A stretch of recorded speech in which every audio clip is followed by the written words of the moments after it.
ඔළුවට එන පළවෙනි උත්තරේ තමයි තෙල්.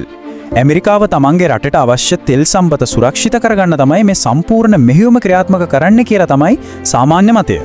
හැබැයි ඒක සම්පූර්ණ ඇත්ත නෙවෙයි. ඇත්ත කතාව නම් මේ උත්තරය වැරදි. බලන්න ඇමරිකාවට ඕන තරම් තමන්ගේම රටේ ඒ වගේම කැනඩාව මෙක්සිකෝව වගේ අල්ලපු රටවල් වල තෙල් තියෙනවා. එහෙනම් මොකටද මේ ගල්ෆ් කලාපය මෙච්චර වටින්නේ? නියම හේතුව ඊට වඩා ගොඩක් සංකීර්ණයි. බලවත්. ඒ වගේම ගෝලීය බල තුලනිය තේරුම් ගන්න අත්‍යවශ්‍යම කාරණයක්. මේ සම්පූර්ණ කතාවේ මුල හොයාගන්න නම් අපි කාලය හරහා ටිකක් ආපස්සට යන්න ඕන. ඒ තමයි 1971 අවුරුද්දට. සමහරු කියන විදිහට මේ තමයි ඇමරිකානු ඩොලරය මිය ගිය අවුරුද්ද. හොඳයි 1971ට කලින් ලෝකය වැඩ කළේ මේ කියන රන් ප්‍රමාණයට. ඒ කියන්නේ ඇමරිකානු ඩොලරයක් කියන්නේ නිකම්ම කඩදාසියක් නෙවෙයි.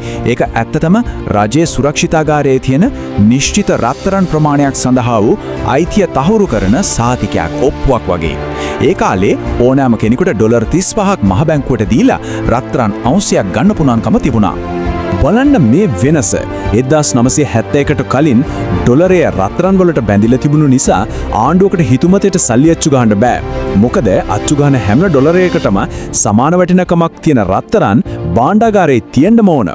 හැබැයි 1971න් පස්සේ මේ කඩදාසි කොලේට තියෙන එකම වටිනාකම ඇමරිකානු රජය කෙරෙහි ලෝකයේ තබන විශ්වාසය විතරයි. 60 දශකයේ වෙනකොට ඇමරිකාවට ලොකු ප්‍රශ්නකට මුහුණ දෙන්න වුණා. ඒක පැත්තකින් වියට්නාම් යුද්ධයට, අනිත් පැත්තෙන් රට ඇතුලේ සුබසාධන වැඩසටහන් වලට එයාලා වියදම් කළේ තමන්ගේ රත්තරන් සංචිතයටත් වඩා වැඩිපුර. මේක දකින ප්‍රංශ වගේ රටවල් තමන් ළඟ තිබුණු ඩොලර් ටික දීලා ඇමරිකාවේ රත්තරන් ආපහු ගන්න පටන් ගත්තා. ටිකන් ටික ඇමරිකාවේ රන් ගබඩාව හිස් වෙද්දී ජනාධිපති නික්සන්ට මේ රන් ප්‍රමිතිය අතහැරලා දානවා ඇරෙන්න වෙන විකල්පයක් ඉතුරු වුණේ නැහැ. ඉතින් ඩොලරේ කිසිම දෙයකට සම්බන්ධයක් නැතුව පාවෙමින් තිබුණු මේ මොහොතේ ඒකේ වටිනාකම සම්පූර්ණයෙන්ම බිඳුවට වැටෙන්න ඉඩ තිබුණා. තමන්ගේ ගෝලීය මූල්‍ය ආධිපත්‍ය රැකගන්න ඇමරිකාවට අලුත්ම හරිම සූක්ෂම විසඳුමක් ඕන වුණා. බලන්න මේ සිදුවීම් වෙච්ච වේගය. 1971 අර්බුදයෙන් පස්සේ ඇමරිකාව නිකන් හිටියේ නෑ. අවුරුදු 2ක් යද්දී එයාලා ලෝකයම වෙනස් කරන රැහැස් ගිවිසුමකට අඩිතාලම දැම්මා. අවුරුදු 4ක් ඇතුළත ඒක මුළු තෙල් ලෝකය පුරාම ව්‍යාප්ත කළා. මෙන්න මේකයි ඒ ලෝක ඉතිහාසය වෙනස් කරපු ගනුදෙනුව. ඒක හරිම සරලයි. ඒත් අතිශය බලවත්.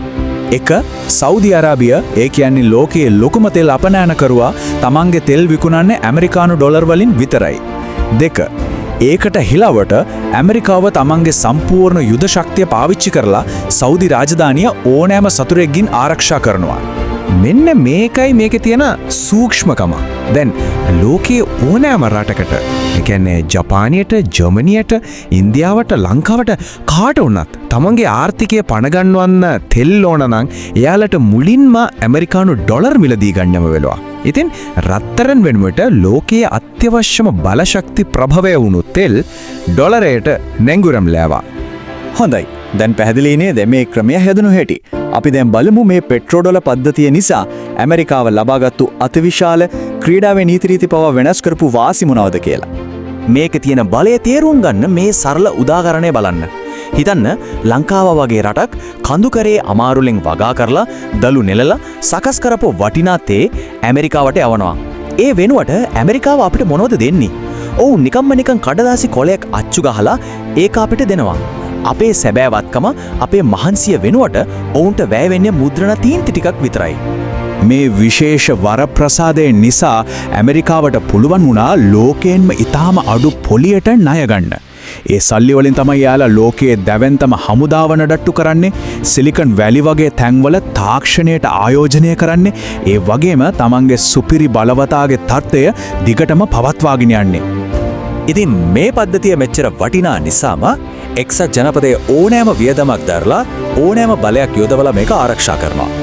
පෙට්‍රෝඩොල ක්‍රමයට කවුරු හරි අභියෝග කරනවා නම් ඇමරිකානු හමුදාව ඊළඟට එනවා. මේක නිකම්ම මතයක් නෙවෙයි. මේ තියෙන්නේ කාට න්‍යාය.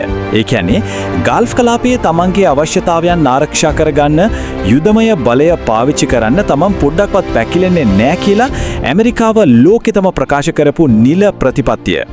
1909 දී සදාම් හුසේන්ගේ ඉරාකය කුවේට ආක්‍රමණය කරලා ඒ රටේ තෙල් නිදි අල්ලගත්තම ඒක පෙට්‍රෝඩොල පද්ධතියට ඍජු තර්ජනයක් වුණා. ඉතින් ඇමරිකාව සහ මිත්‍ර පාර්ශ්විකයන් දියත් කරපු පළමු ගල්ෆ් යුද්ධය තෙල් වෙනුවෙන් කරපු සටනකට වඩා ඩොලරේ බලය රැඳී තියෙන මේ ක්‍රමය ආරක්ෂා කරගැනීමේ සටනක්.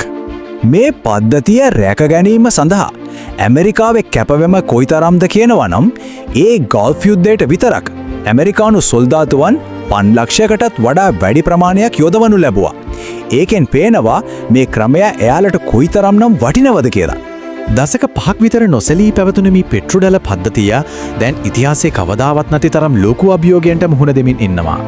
මේ අභියෝගය එල්ල කරන ප්‍රධාන කණ්ඩායම තමයි බ්‍රික්ස් ජාතීන්, විශේෂයෙන්ම රුසියාව සහ චීනය. දැන් තෙල් සහ වෙනත් භාණ්ඩ සඳහා ඩොලර් මගහැරලා තමන්ගේම මුදල් ඒකක වලින් ගනුදෙනු කරන්න පටන් අරන් තියෙනවා. මේක ඩොලරේ ආධිපත්‍යයට එල්ල වෙන ඍජු තර්ජනයක්. ඉතින් අන්තිමට මතක තියාගන්න ඕන දේ තමයි මේක. මේ කතාව තෙල් කියන ඉන්ධනය ගැන නෙවෙයි.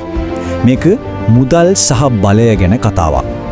ඇමරිකාව කියන්නේ අධිරාජ්‍යයක් නම් පර්ෂියානු ගල්ෆ් කලාපය කියන්නේ ඒ අධිරාජ්‍යයට පණ දෙන කළු රත්තරම් පොම්ප් කරන නොනවත්වා ගැහෙන හදවතයි. දැන් ලෝකයේ නව බලවතුන් නැගියෙනවා. ඔවුන් ඩොලරයට විකල්ප හදන්න උත්සාහ කරනවා. ඉතින් අපි ඉස්සරහට තියෙන ලොකුම ප්‍රශ්නේ තමයි මේක. දශක ගණනාවක් පුරා ලෝකය පාලනය කරපු ඩොලරේ ආධිපත්‍යය අවසානයේදී බිඳ වැටෙවිද? ගෝලීය මූල්‍ය පද්ධතිය සහ ඇමරිකාවේ අනාගතය මොන වගේ වේවිද? ඒ ගැන සිතා බැලීම අපිට බාරයි.